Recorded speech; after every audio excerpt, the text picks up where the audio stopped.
1, 2, 3, 4, 5, 6, 7, 8, 9. Guys! In a row?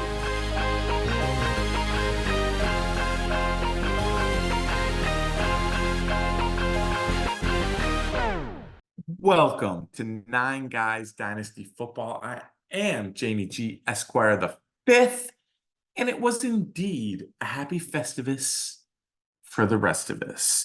I'm here with Magnum Mills, and we're going to talk about the dynasty value of 9 guys in a row.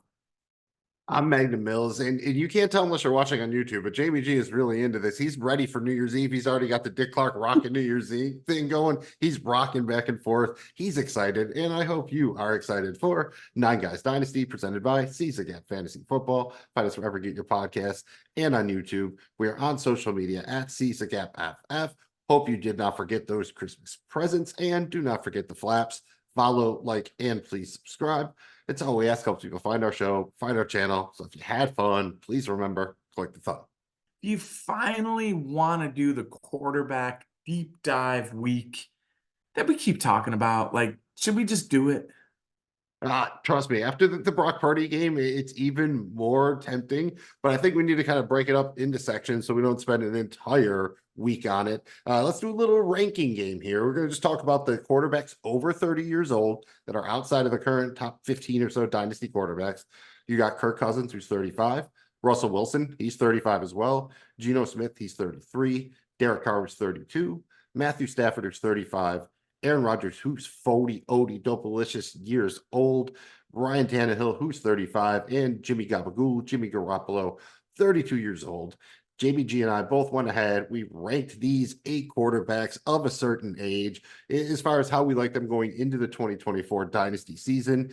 No real surprise down at the bottom. We have Tannehill and Jimmy Garoppolo. Might not even be in the league next year.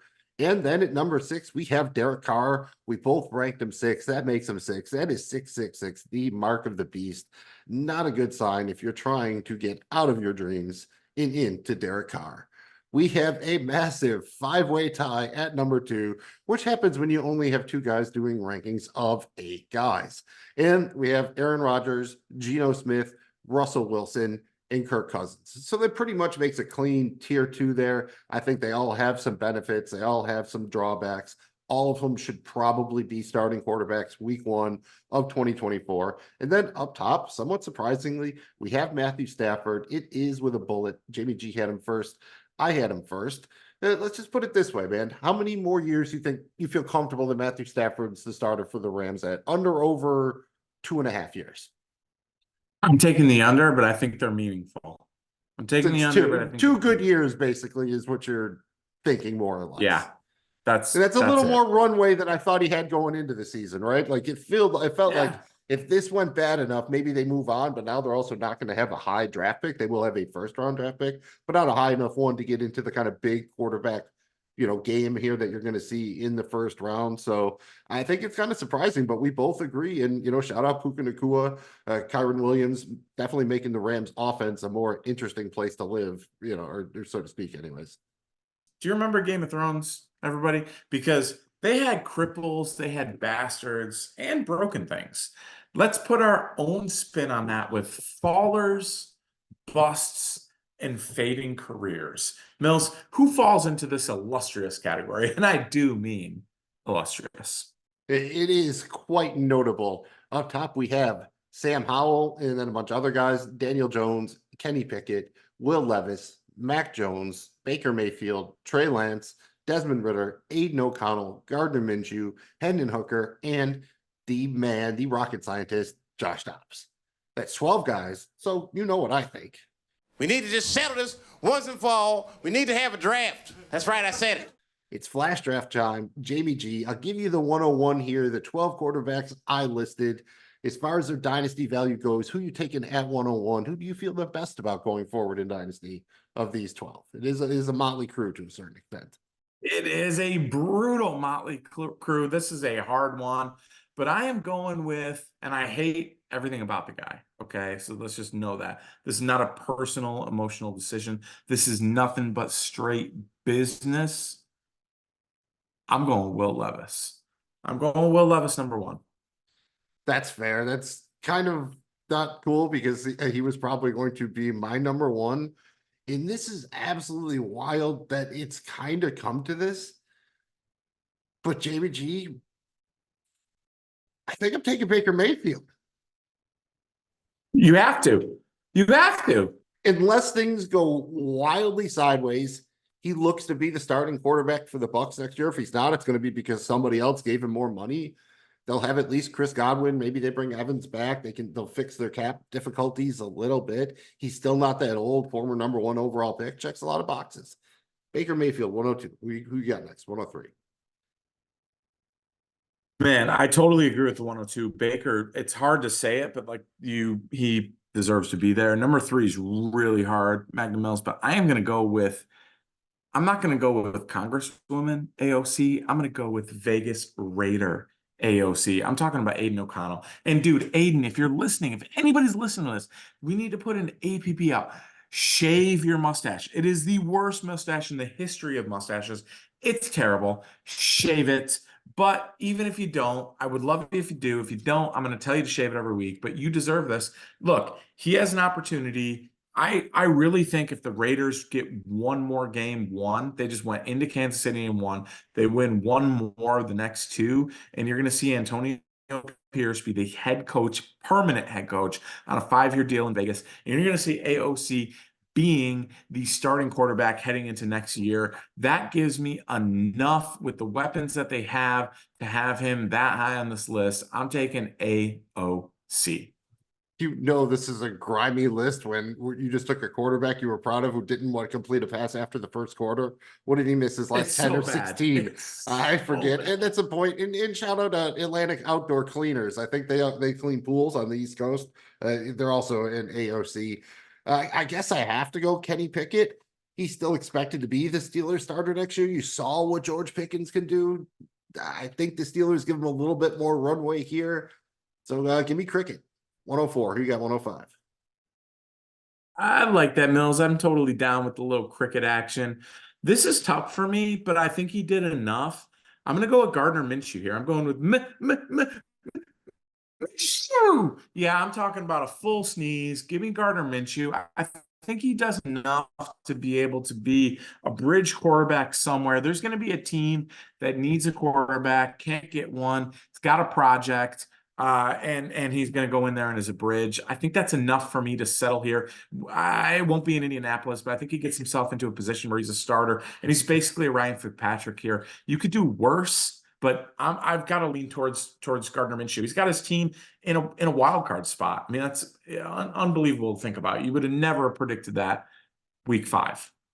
Yeah, he's probably a good bet to be backing up one of the quarterbacks drafted the first round. So he'll get, 2 starts or something like that. And, then be the kind of backup handcuff guy. Oh, somebody's going to get hurt. No, he's got the luck of Fitzpatrick. Somebody's going to get hurt and he's going to get playing time. He's basically a black curse. You don't even want to sign him. Man, those are some strong words there. Because it is so ugly here, I'm still going to go Sam Howell at the 106. He put some decent stuff on film. Yes, he's kind of cratered here, but you could more or less call it hitting the rookie wall after he barely played in his rookie year. I don't think it's totally surprising. The team kind of put up the white flag when they traded away the defensive end. So yeah, I'm still going to go with Sam Howell at the 106, Jamie G 107. Yeah, he'll find a spot somewhere and he'll get an opportunity. And so will the next person here. And that's McCorkle Jones. McCorkle Jones will find himself on another team that's not New England, and he'll get a shot. And because of that, I think there's enough there. There's been enough that has said he can maybe be a C+ to B- rated starter in this league. But if he gets in the right situation, that might be enough. I mean, dude, 4 out of the 7 teams in the playoffs in the AFC, well, I'm sorry, in the NFL in general, are backup quarterbacks. 4 out of the 7. 4 out of the 7 in the AFC. 4 out of the 7 are backup quarterbacks. I mean, that's mind-boggling. At least that was throughout the course. It may have changed this coming week. But listen, a shitload of quarterbacks are backups this year. I think it's been a thing. I think that'll lead to McCorkle Jones getting a spot somewhere. Yeah, I'm going to go with Mac Jones here. Fair enough. And I am going to go with a quarterback who hasn't even played a snap yet in the NFL. Give me Hendon Hooker here, rookie for the Detroit Lions. Could have been potentially a first-round pick if he hadn't torn his ACL back in college. Maybe he gets a shot if Goff doesn't come through entering the final year of his contract. You like all the parts of that Detroit Lions offense. At this point in time, in this kind of skanky draft, why not take a shot on a guy like that? Hendon Hooker, 108, JVG, 109. How can you follow a hooker? Oh, I love it, man. How are we gonna follow Hooker? We're gonna follow Hooker with a little Danny trips, Danny falls, Danny goes boom, boom. I'm going Daniel Jones. I don't know that it'll be the Giants. I think they wanted to win a couple games here just to show face, but I don't think they're going to down the stretch. That's going to lead them to a top 4 pick. I think they're going to get the opportunity to draft a replacement. That is said, I think Daniel Jones, whether it's with the Giants this year and beyond, I think he gets one more chance.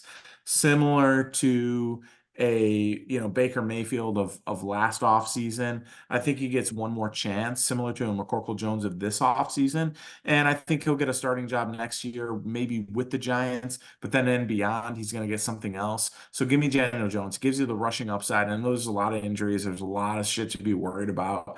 But at this point with this list, I'm taking Daniel Jones. Wow. That's amazing because it happened. In my head, I thought something that no one has thought to themselves in at least 3 years, and that's, boy, I hope Trey Lance falls to me. Give me Trey Lance at 110. You know why? I don't think the Cowboys are going to have enough room to carry him next year. They're going to have to be against the cap to get a lot of deals done because he was the 3rd pick overall. He carries a bigger salary than usual, especially for a guy who's going to be possibly their 3rd string quarterback. Will not surprise me at all to see Dallas try to reflip him for, maybe a conditional 5th that converts into a 3rd or a 2nd or something like that, considering they gave up a 4th. But yeah, give me Trey Lance. Why not? At this point, at least he's young with some upside here. Yeah, no offense, but we know what Daniel Jones is. I'm with you, dude. I like it a lot. Shit, dude. That said, slim pickings here, but I'm gonna actually go with Josh Dobbs. I think if nothing else, you're getting a legitimate like handcuff number 1. But I think he probably gets an opportunity to be a bridge starter someplace next year. And honestly, at this point where we are, he'll put up enough, couple of big games here and there, get bounced around a little bit, whatever he does, I think it's enough to kind of take him here. I like him, over the remaining folks here. Give me Josh Dobbs. He has a rocket. Dude, there's got to be papers laying around somewhere. I mean, they are rocket scientists. All right, that leaves Desmond Ridder to me at the 112. I think he's done enough to probably stick around as a backup, but yeah, the ship has sailed on him as a starter, barring some kind of crazy Geno Smith-like resurgence way down the pike. Not bad. Good draft to recap. Will Levis, 1. Will Levis, 1. Baker Mayfield, 2. Aiden O'Connell, 3. Cricket, Kenny Pickett, 4. Gardner Minshew, 5. Sam Howell, 6. Mac Jones, 7. Hendon Hooker, 8. Daniel Jones, 9. Trey Lance, 10. Josh Dobbs, 11. And Desmond, we're getting rid of Ridder at the 112. Well, that covers a lot of the current Dynasty quarterbacks, and let's try to finish that up next episode. But I've got a couple other things I'd like to get to. But first, any notable players from Week 16 Dynasty owners that they need to be aware of? Off the top of your head, Jamie G, is Puka Nacua the rookie wide receiver 1, the most valuable rookie wide receiver this year out of the 2023 class? I think he is. And I think he's earned that. I mean, look, dude, he's playing on an offense. Jordan Addison, I think, is the closest comparison. Now, he hasn't had the benefit of having Justin Jefferson healthy all season, and he's showcased his ability. I think he's maybe number 2 on this list, and in my ranking are very high towards the top. But I think Puka Nacua has done enough to be rookie wide receiver 1. He's really flashed here. Cooper Kupp's been in and out of the lineup. Puka Nacua has emerged as not just a slot receiver, but a legitimate bona fide number 1 weapon. Great name, too. You got to like Puka Nacua. And I think he's Puka right there with a guy with another great name, and that's Zay Flowers, who's really kind of come on the past 4 weeks or so. I think he's got a touchdown in 4 straight, 9 grabs, 72 yards and a touchdown on 13 targets when the Ravens smoked the 49ers. What do you think? Is Flowers up to your rookie wide receiver 2 if Naku is 1, or is he at 3 maybe behind Addison? I know you're pretty high on Addison. I'm pretty high on Addison because I've seen Addison do more. Zay Flowers he's really good, but he's kind of a gadget player. Now, credit the Ravens and the offensive coordinator there. They're using him in a variety of ways, whether it's quick passes behind the line of scrimmage, screen game, or you've seen him work kind of down the field. I think he has the potential to become more than what he is now, but he's undersized and he's got some flash. But to me, I think Addison's probably done enough to be like, dude, that's a legitimate wide receiver 1, and there's not even like a gadget type need for it. Like he could be a wide receiver 1 on any lineup. So to me, I think I probably put Zay Flowers 3rd and Addison 2nd, but it's really a 2A, 2B, and that's a credit to Zay Flowers. He's done a lot. Yeah, I like that. I think that's kind of the top tier. DeAndre Swift, I always loved him. Then he wound up getting traded to my Eagles, so extra love. But what do you think from a dynasty standpoint? Would you rather see him stay in Philadelphia or go somewhere else? This is really hard because he's finally healthy, right? And we've seen him kind of in this rotational role. And I think it's benefited his career. He's always flashed, even in Detroit.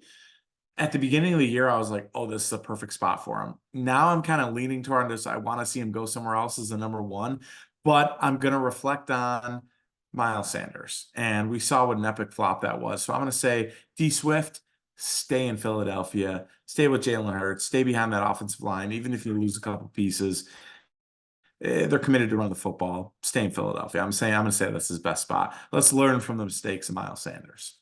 So what you're technically saying is it's always sunnier in Philadelphia, basically, is what you're technically saying. And I kind of that like coupled with I got screwed with drafting Miles Sanders early in a dynasty. Yeah, I mean, in Swift's favor, he did it with the Lions first. You've seen him do it for with another team already. Yes, he did. Never really seen Sanders do it outside of that. He just was banged up. He was just hurt. And I don't think he can be get that huge workload you would love to see, that Christian McCaffrey level workload. So you know what I want for him now? If I owned him, I think the perfect spot is he goes down to Miami and takes the Raheem Mostert role. You pair him with Achane down there, and you don't have Jalen Hurts stealing all those goal line push touchdowns and everything like that. So I really like Swift maybe as being the kind of the 1A or the 1B down there in Miami. I think that would be optimal for his dynasty value. T. Higgins, dude, 5 grabs, $140, touchdown on 8 targets. Do you think these are the kind of lines we could maybe look forward to if he goes somewhere else next year, ostensibly signs as the wide receiver 1, maybe getting a little bump like we saw Stephon Diggs get when he went to the Bills, kind of taking it to another level? Yes. I think at a minimum, look, he's with a backup quarterback right now with Browning, who's got a noodle of an arm that can't really stretch the ball down the field. Credit Jake Browning, he's won some games. He's been clutch in the moment. Not take anything away from him, but he doesn't have elite arm. He doesn't have elite passing. So you put T. Higgins with somebody who does, and I think these numbers go up. But I think you put him on any team, and this is kind of the standard for T. Higgins. He is a bona fide, legitimate wide receiver 1, and you're going to see it week in and week out wherever he lands next year and beyond. Yeah, I'm very excited if you own him. In the worst case scenario at this point, that he stays in Cincinnati with Joe Burrow. So I think if you own T. Higgins after kind of a down year, this has to be a really encouraging sign. And speaking of encouraging signs after a down year, dude, holy George Pickens. 4 catches for 195 yards, 2 touchdowns on 6 targets, all of it on my benches. Thank God for best ball leagues, or I would have gotten no piece of that. You did not win a daily fantasy contest if you do not have George Pickens in there on Saturday. And what do you think, man? What does this do for the expectations going forward? Do you think he is, approaching that wide receiver, top 12, the legit wide receiver 1, or is he still kind of in the, the mid to late teens, early 20s, because it's still kind of a, all right, you've shown it once, you still have to prove it kind of deal? He's a 15 to 20 guy for me in terms of his ranking. Look, I think this is terrible for him because now the expectation says he's got to go out and do this every week. And you're realizing that his quarterbacks are Kenny Pickett, Mitch Trubisky, and Mason Rudolph. And we'll see what happens in the offseason, whether he lands somewhere else or not. But I just don't think this type of production is going to be something that you can depend on. and is going to be consistent given his current situation. And I don't know what it's going to take to get out of that current situation. So for me, this is the best ball situation. You can't depend on this every week. Whereas with T. Higgins, I think you can. That's probably fair given the context of the Steelers offense. The only thing I will say is some of the body control he shows, the catches he makes, like he really is like Talent's elite. So, that's the kind of guy that it's so hard to sell on. The talent is there. If he ever puts it all together, again, an overall wide receiver 1 campaign is within the range of outcomes. And dude, I don't want you to think about this. You have to answer me just right now. Going forward in Dynasty, who would you rather own? Gabe Davis, Khalil Shakir? Oh man, that's so hard, but I have to still go with Gabe Davis. It's just the big body. It's the ability to get the big play. We've seen Khalil Shakir do it a little bit here and there, but I've still got to go with Gabe Davis. But it's closer than you think. Interesting. I think I might go Shakir just because he's done very well in some of the advanced metrics, and he's still tied to Josh Allen for another 2 years. Gabe Davis is unfortunately in the spot where the only way he's back with the Bills, short of taking a massive hometown discount, is if he plays bad enough that nobody else wants him. I just don't think the Bills are going to have it in their salary structure to give him the kind of deal he's probably going to be shopping for. And again, maybe what's the best case scenario that he goes to Kansas City and takes the role Valdez-Scantling was supposed to have, kind of, something like that. And that would be fine, but I think that's the absolute best case scenario outside of staying in Buffalo. I think he could be wide receiver 1 on Kansas City right now. I really do. And again, he's better for a team than he is on a dynasty in real life because of the blocking metrics. But I really think like if featured, you'd be surprised what Gabe Davis can do. And I haven't been as high on him as everyone else, but the size puts him above Khalil Shakir for me, just given his size and the fact that he's gotten into pay dirt 3-4 times a game in his career before. He's done it in big moments. He's done it against conference rivals. That puts him above this list for me. Yeah, now that I think about it, maybe the optimal landing spot, if it's not Buffalo, go to the Chargers. That'd be a nice spot for a 1-year deal with Justin Herbert, that kind of real field stretcher that they're kind of lacking right now. Got a little bit of size to him. That might be a good fit there. Dude, we have to mention him here. Amari Cooper, dude. 11 receptions, 265 yards, 2 touchdowns on 15 targets from none other than Joe Flacco. That is all kind of amazing. And I guess the only question is this kind of the point now where going into this offseason, coming off of this pretty good season last year, is this the sell high moment for Cooper, or do you just keep him knowing after this probably he'll still produce for you for a couple of years, but his production is going to be worth more than his dynasty value? In other words, this might be the last chance to get off the Amari Cooper ship. So what do you think, Jamie G? Are you just going down with the ship, or are you trying to cash out now while the values, got this kind of momentary spike off the big, game here, obviously, in a couple big games over the last half a season? Mills, I'm a businessman. This is phenomenal for business. I am selling, and I am so glad to sell. Look, dude, did you ever think Amari Cooper would be worth this much? They sent him to the Browns to die.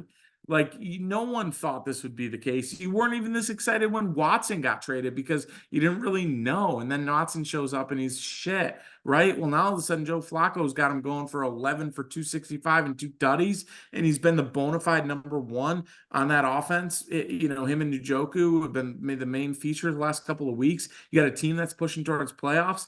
Yeah, buddy, I am selling. I am getting what I can, and I'm getting out, Mills. Tell me I shouldn't. I dare you. I did this last year thinking it was going to be the high point. So, and you can maybe argue it kind of is. He's been a little bit sporadic. Cooper always is, but he's been fairly impressive, almost a little bit underrated probably at this point in his career. Maybe there's kind of tinges of Mike Evans there. So I think he can keep doing this. But this is your last chance. You might be able to get something real for him. He's 29 years old. I think you're right. I think it's a spot. Just want to point out in deeper leagues, he's probably out there the waiver wire. Chris Rodriguez Jr., running back for the Commanders, had 10 carries, 58 yards, 2 touchdowns. Nothing crazy, but Antonio Gibson will be a free agent next year. He's a rookie, 3 years left on his deal. They'll have Brian Robinson for 2 more years. Just a guy to note. If he's out there in a deeper league, go ahead, scoop him up. And Breece Hall, baby. 20 carries for 95 yards and 2 touchdowns, and 12 receptions for 96 yards on 16 targets. Do you think he's back up there as possibly the overall dynasty RB1? I need to see a little bit more. And you get excited about like, hey, maybe Aaron Rodgers at 41 is better than what they have, and it's enough to maybe get production out of the weapons that they have. I don't know that I'm considering him Dynasty RB1. In fact, I'm not, but I think he's cracked back into maybe top 5 conversation. Yeah, the ability to get 20 carries and over 10 receptions in a game. There's only a couple of backs in the league that have that kind of overall ceiling. So, if nothing else, he is right there in that top tier. I want to go from the top tier all the way to the bottom tier and just shout out Aaron Jones. He crushed it a little bit, 21 carries for a $127. He's been hurt basically all year. This is against the Carolina rushing defense that sucks. And dude, AJ Dillon, 7 carries for 12 yards. I know he got the goal line touchdown, but is this it? And is there a chance that AJ Dillon just doesn't even get a deal next year? Like he's kind of waiting around. Best case scenario is like 1 year, $1 million, try to make the roster kind of deal. Is this where it's at? My guess is he signs a 1-year prove-it deal with Green Bay, because I just, and he couldn't have asked for a better kind of final season of the contract opportunity. Jonesy goes down. He gets a chance to be like bona fide RB1, and he just shits the bed, and he just can't do it. And it's so disappointing. So for me, I think best case scenario, he signs there for vet minimum. We'll see what he does next year, but he's kind of a set and a forget it for me right now. I'm kind of moving on from Dillon. Yeah, unfortunately, Dillon is about as dead as he is in Predator. And sorry about the spoiler alert for the 1989 movie Predator if you've not seen it. And just shout out DJ Chark, not really a dynasty thing, but he had a great game. 9 receptions, 98 yards, 2 touchdowns. He pretty much does this once or twice a year. So, I mean, again, if you want to mess with him in dynasty best ball, go ahead. But I think he's a guy, no matter where he lands next year, basically in the final round of your season-long best ball drafts, just take DJ Chark. It'll pay off like 3 times, which is more than enough for your 20th, 24th, 28th round pick, depending on how deep of best ball league you're doing. And shout out people in tight end premium leagues. Pay at least a little bit of attention to Tommy Tremble of the Panthers. He's still only turning 24 years old in June. He's a former 3rd round pick, pretty athletic guy, not a lot of targets down there in Carolina. So maybe he gets a role going forward. Something to check out again. Tight end is kind of a black hole, and he's my guy. So I have to point it out. It's not crazy, but Jameson Williams, the wide receiver for the Detroit Lions, is definitely on the upswing ever since Coach Dan Campbell made it a point to say they were going to get him more involved. They have. He's one of those dudes you can still tell he has that juice when he has the ball. Gibbs is the only other one on the team that moves like that. It's still something to see. So shout out Jameson Williams. If you have him, I'm still holding on to him. I really do think maybe he is going to be one of those year 3 breakout wide receivers. Not so much a shout out for Ty Chandler, the running back for Minnesota. He had a big chance with Madison active, but basically doing nothing, and he blew it. I really think it's not a given that he is going to be competing for that starting job next year. He will probably stick around. There's a chance to keep Madison on the 2nd year of that deal. So Minnesota could be a very good offense. You definitely want a piece of whoever the running back ends up being. I just don't know that whoever it ends up being is currently on the roster. There's a reason that they went ahead and, made a trade for Cam Akers when they did before he went down with the Achilles.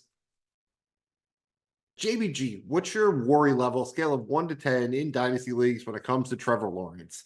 I think I'm at about a 6. It's slightly over the halfway point. It's not quite bubbling yet, but I'm definitely more worried than I ever thought I was going to be at this point. I'm at a 6. Scale of 1 to 10. How worried are you about T-Law? I'm at a 7, and it's a combination of things, Mel. The injuries have been really, really, really frustrating, right? And you're kind of seeing it, but there's these peaks and values that you just can't wrap your head around. At times, Trevor Lawrence is like, okay, this offense has enough playmakers, Dougie P at the coach, right? Calling the plays here. It should be bona fide putting up 30 points a week. But then you get into those are the peaks, but then you get into these valleys where it's just, they're putting up 12. They're just not good enough. And then there's the turnovers, and then you get Lawrence playing hurt. And it's just, I don't know, man. I'm at a significant worry here just because I know the first 2 years of his career weren't his fault. but they're still a real thing for dynasty owners. And when you look at, you've basically gotten 1.25 year of good out of 3.5, almost 4 years. That's worrisome for me. I got him at a 7, Mills. Yeah, he's not quite into year 4 yet, but yeah, I know what you're saying there. If you put basically he's got almost 3 years in the league and he maybe has, 20 good games to his credit kind of deal. It definitely not been the consistent plug and play quarterback that dynasty owners were expected when he was the unanimous over one in Superflex leagues not that long ago. So yeah, definitely some worry there in Jacksonville. I mean, talk about backing into the playoffs, man. This could be rough. Just kind of keep an eye on the Dallas Cowboys. I still like Jake Ferguson. We talked about him a bunch. It's kind of one of the best kind of cheap young tight ends you can buy. And Jalen Tolbert, he was a 3rd-round pick last year, is really picking up more snaps and targets down the stretch. He could wind up being the starter opposite CeeDee Lamb next year, or at least have a significant role out there in a ton of leagues. Also keep an eye on the Broncos. There is a decent chance that the playoffs are out of reach, so they're going to go with a bit of a youth movement. You can see Jaleel McLaughlin, the running back, get the ball. Marvin Mims Jr., the rookie wide receiver, and the boy Krull, dude. That's a great name, dude. Krull, the undrafted rookie tight end. Yeah, maybe get Greg Dulcich will come back someday. Who knows? And dude, Zamir White, kind of impressive. You didn't know if he was going to start. He did. 22 carries for $145 in the upset against the Chiefs. Jamie G, you like doing a little bit of friendly wagering. What do you think the odds are that he's the Raiders starting running back week 1, 2024 season? It's higher than I want it to be. I'm putting it at 75% chance. 75% chance. If we're going to go, I think with 33, I'm going to put it in a nice, but about a third of a chance. A third, it's in the universe. I think he's done enough. I don't think Jacobs resigns there. He's been hurt. He didn't get the money he wanted. It was an asshole and a half trying to get him back. I think he's gone. And I think White has shown enough, and he'll show enough these next 2 weeks down the stretch. Dude, they just went into Kansas City and won. And he predominantly won that game based on his last, couple of runs down the stretch when they needed it. And they absolutely had to have it to control the clock and run the game out. So to me, I think he does that another time or two. It's his game, especially if they keep the coaching staff in place. Fair enough. And one more guy we have to highlight here. We mentioned it briefly in passing. Brock Purdy, dude. 18 of 32 for 255, 0 touchdowns, 4 interceptions, 2 sacks, had a couple of interceptions that were dropped. Jamie G, you cannot give your patented answer to this one. You have to pick one or the other. Was this more a sign of maybe Brock Purdy isn't what we thought he was, or maybe the Ravens defense is just that good? I think it's Brock Purdy's not who we thought he was. Look, credit the Ravens D, they're good, but Brock Purdy was not seeing the safety all damn game. And that's I can't put that on the coaches, because coaches have been so good at having whoever's playing quarterback well prepared. I think this is a function of Brock Purdy. When he's put off script, he can't do it. We've seen it. The team's good enough to where they can keep him on script and he can do it very well. But when he gets put off script, he can't. And I think this is a classic case of that. Credit the Ravens, they're a good team, but this is more about Brock Purdy not being who everyone thought he was than it is the Ravens defense being the second coming of the 85 Bears.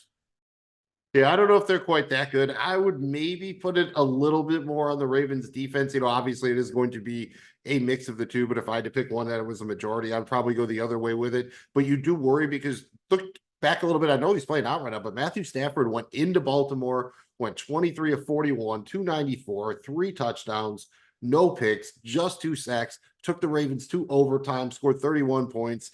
I mean, that looks pretty impressive now. And it makes you wonder, if Brock Purdy did this at home, Matthew Stafford did this there, there's definitely a level of disconnect. So, we're going to have to be watching. And it just, the Ravens look a little more impressive now than they did a week or two ago, and the 49ers less so. So, welcome to the NFL. That's how the NFL works. Well, the college football season is almost over, and the draft process will kick into high gear very, very soon. Any initial thoughts on the 2024 rookie class? The main overall thing is I'm very excited, and I really hope that you don't need a running back. This is especially a good year for super flex drafts. You have 3 guys I would expect to probably go in the top 5, top 6. You have Marvin Harrison Jr., who is that kind of alpha level Jamar Chase prospect. He's pretty much the 101 in non-super flex leagues. I can't think of a scenario where he's not, basically. And then you have Brock Bowers, the tight end from Georgia. He's going to be a wild card in tight end premium leagues. Definitely going to be a first round NFL pick. Should be a first round rookie draft pick. And in tight end premium leagues, probably a top 5, maybe even top 2 or 3 in one QB leagues pick. So there's also depth at wide receiver too. You have Neighbors, you have O'Dunes, you have Coleman, you have Mitchell, you got Buka. There's a lot of guys here. You can see 5 to 7 wide receivers go in the first round. That means you're going to have a really wide receiver heavy first round in dynasty drafts. And the last time this happened was 2014 that I remember. And the top 2 running backs off the board were Jamie G. I'll help you with this one because you won't remember. Bishop Sankey, aka Bishop Skanky, and Carlos Hyde. This class is not that bad. There is some depth here, but I think if you need a running back, it doesn't matter. Take the better wide receiver in round 1, probably. I mean, if Travion Henderson for Ohio State gets in, he might go in the second round, and that probably would land him, in the middle to back half of round 1 in most dynasty drafts. But I think he would probably be the only running back drafted in round 1. Don't reach. Pick up a couple extra late second, early third round picks. Take your shots on running back there. You had other guys in the class that came through in 2014, but they were like Devontae Freeman, James White, Isaiah Crowell, these later unheralded kind of draft picks. So I think it could be that kind of draft for running back. So very excited, but just do not reach for running backs. This is already going to be kind of an ugly year. Just accept it. If you need running back help, look elsewhere. Try to do it before other people start realizing that they're probably not going to get immediate help at the running back position in this class for the most part. Yeah, the value for running backs is around 2 through 4, right? And it's really the back end of 2 into basically 5. That's where you're gonna get value. It's not at the top of the board this year. There's plenty of other value at the top of the board. It's not running back. Let's finish out with something fun, something sexy, something cool. That being said, shit, man. Now I'm thinking about it, I don't actually have anything. Mills, surely you've got something for us. I thought you were going to do a whole thing with TLC, and maybe it was going to go from a scrubs into a scrubs thing, from the crazy sexy cool thing, or it's been a minute. Just don't go chasing waterfalls, and don't call me Shirley. Don't. And dynasty trades are kind of a living, breathing entity. We were talking about this. You never really know who the winner is sometimes. Like after year 1, oh, you think you won, and then you look back a year later, and you're like, wow, I got killed, and it's the exact same trade. So I thought maybe we close it out, have a little fun, turn the Wayback Machine back to last year, and see how a few trades that I made have turned out. And some of these are going to be way more interesting than they actually were when I wrote them, due to how players played this week. First trade was in a 1 QB tight end premium league. I traded away David Njoku, the 108 and the 208, and those 2 players wound up becoming Sky Moore and Zamir White, for the 104, which was Kenneth Walker. So basically Njoku, Sky Moore, and Zamir White for Kenneth Walker. I think I'm okay with that now, but I do have to note that I could have taken Garrett Wilson instead of Walker at the 104. That would have been better, or I could have stayed at the 108 and taken James Cook, who went at 109. So Jamie G, what do you think? Is that a win, tie, or draw? Or win, lose, or draw? It's a draw. You did okay here, right? I mean, you kind of hit Kenneth Walker, even with Zach Charbonnet, despite injury, is going to be a guy that you want to own. We've seen David Njoku emerge this year, so that hurts a little bit. And Zamir White remains to be a mystery. If you're like me, you're pretty high on him. If you're not, then maybe you think it's forgotten. But I think ultimately you wouldn't have been mad if you stayed pat and took James Cook either. So it's kind of a draw in my opinion, Mills. I think that's fair. I feel pretty similar. And then I started tearing it down. So this is the same league, second trade, 1 QB, tight end premium. I traded away Christian Kirk, David Montgomery in the 308, which became Darnell Washington, rookie tight end for the Steelers. And I received Chase Claypool, the 107 and the 207.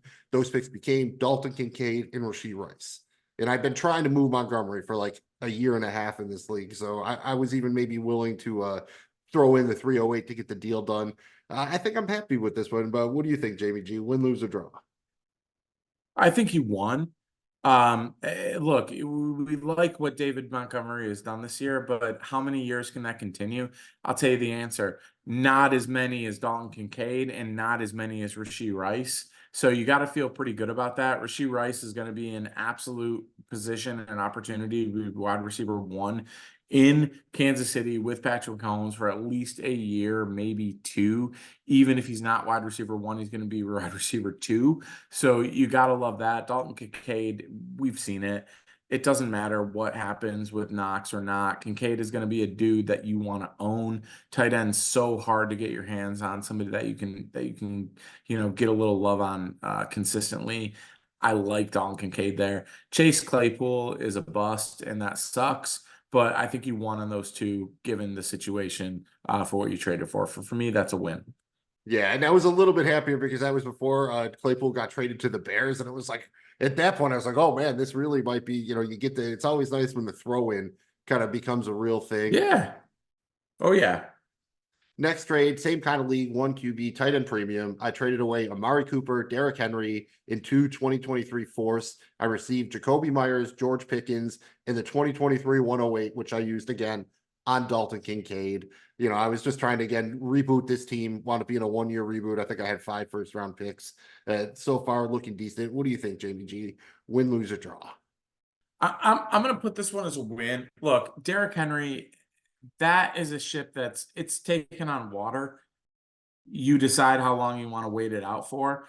I'm not going to fault anybody for getting out. They've made a lot of money and they've done very well owning Derrick Henry. I'm not going to fault you for saying, hey, this ship's going to sink, whether it's now or a year and a half from now, is sunk, right? It's on the bottom of the ocean. So I'm okay with that. And again, we've seen what George Pickens can do with or without Pittsburgh. And I think it's likely to be without. This dude is really exciting. Jacoby Myers, Mills. Jacoby Myers is he's a bona fide guy. Okay. So that's really solid. And then you went ahead and you picked up Dalton Kincaid, which is the hardest position in football to solve. This is a win for me. And it's not even like it's good on both parts, but this is a win. I don't even have to think about it. Yeah, you're talking yourself into it even more, which I like. And Jacoby Myers was actually the throw-in in that I looked at the guys roster. I'm like, who's he going to probably have to cut to make this deal? And that's how I wound up getting him. So always do that. Real If you're smart. trading a lopsided thing, somebody's going to have to cut somebody. Try to figure out how it is and ask to pick them up. What's the worst thing you're going to do? Cut them to pick up somebody else. So I'll always kind of take a shot on that. Trade for, again, 1 QB, tight end premium. I already talked about him. You mentioned the other guy. I traded Amari Cooper and Miles Sanders for Travis Etienne. Still very happy with this one, despite Etienne kind of stalling out down the stretch. Jamie G, win, lose, or draw? It's a win. It's a win. Amari Cooper, I know he's had a couple of games here. That's great. You can't expect that to be consistent. In the best ball, you get excited. Regular Dynasty, not so much. Miles Sanders, absolutely disappointed this year, and I worry. I worry for everyone, including myself, that owns Miles Sanders. Travis Etienne, not only did he prove to be the dynamic playmaker, proved to be dynamic in the passing game, but the mofo straight up said, I can run between the tackles. Y'all doubted me, but he can, and he did. He's a absolute 2023, 2024 RB1 in the NFL, and he's going to be used as such, and he's going to be in an offense that uses him. I think you won here, Mills, and I wouldn't even question it. Yeah, I'm still very happy with that one. Next trade is in the same league, 1 QB tight end premium. Less happy with this one. I traded away Devontae Adams and I received Kadarius Toney in a 2023 draft pick, which became the 109, which was ultimately used on Roshan Johnson, not by me. If I had stayed at 109, I would have taken Devin Achane. So that would have been nice. But instead, I packaged the 109 with other stuff to get Kyle Pitts, even though I already had Mark Andrews, because I am just a genius. So win, lose, or draw. I think I probably know the answer. Your logic was right. You're not wrong here. And you bet on first-round talent in an Andy Reid offense that flashed in a Super Bowl. Dude, I don't blame you at all. Like the logic is right here. It's just sometimes shit outside of our control happens. And I chalk this one up to that one. I don't blame you for this. I would have did the same thing at the time. I had Jonathan Taylor, Swift, and ETN at running back, and I was just kind of like, boy, if I could do this, and maybe I could sell high on Mark Andrews. Like I had a whole thing planned, and now I have Mark Andrews, Kyle Pitts, Pat Freiermuth, and Cole Kmet all in this thing. So I just need a league where you have to start 3 tight ends. That would be the optimal league for that.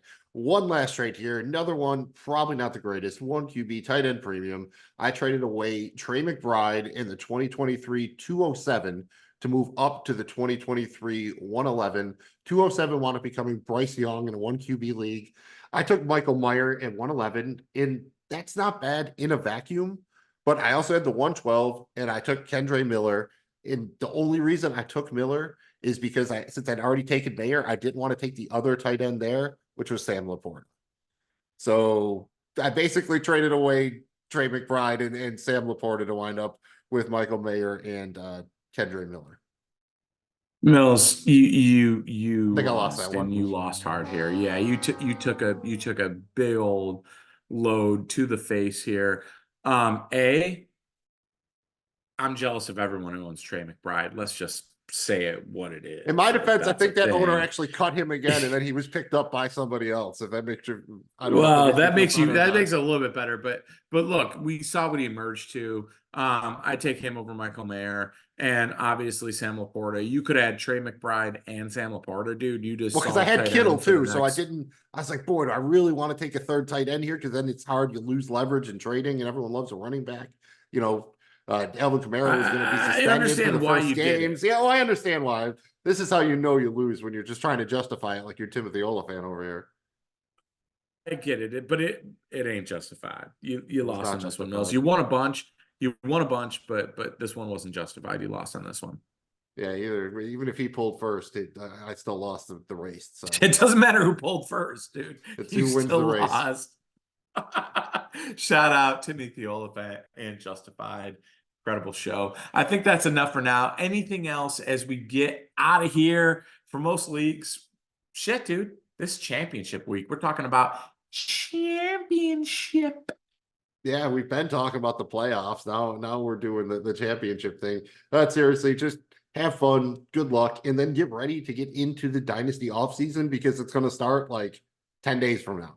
It'll be in earnest, and you will get left behind. Once those new first-round picks unlock, people will be trading them away. Those, would be them 2025 or 2026 picks. I can't believe we're that old, have been doing this for that long, and I'm talking about those picks, and they're not in some league where you can trade picks like 8 years out or something crazy like that. But be ready, because there are teams that every year they trade those picks early, and if you miss that window, it's always tough to get first round picks, and they are the most valuable currency to own in Dynasty outside of probably the best 50 players or so. Thank you guys for checking out 9 Guys Dynasty, presented by Seize the Gap Fantasy Football. If you've got any thoughts on something we said, just let us know in the comments, hit us up, or just slide in them DMs, baby. You can get at us on our social media at Seize the Gap FF. Magnum Mills, go ahead and tell them where they can find us. Yeah, see, it'd be cool if you said slippity slide into our DMs and you did a Coolio thing, or you do the Pete Rose thing, so we could use the Arrested Development clip. Either of those things would be better. Remember that in the future, and remember that you've been watching 9 Guys Dynasty, presented by Seize the Gap Fantasy Football. Again, find us wherever you get your podcasts, on YouTube and on social media at Seize the Gap FF. Do not forget those flaps. They're important for landing planes and for helping people find our show. Follow, like, and please subscribe. That's all we ask. If you had fun, please do not forget the ever all-important thumb. I'm Magnum Mills. He's Jamie. I'm Magnum Mills. He's Jamie G. And that's it. That about does it. That was 9 Guys Dynasty. I think we're done. We'll see you next time when we do 9 more guys in a row. We on a mission.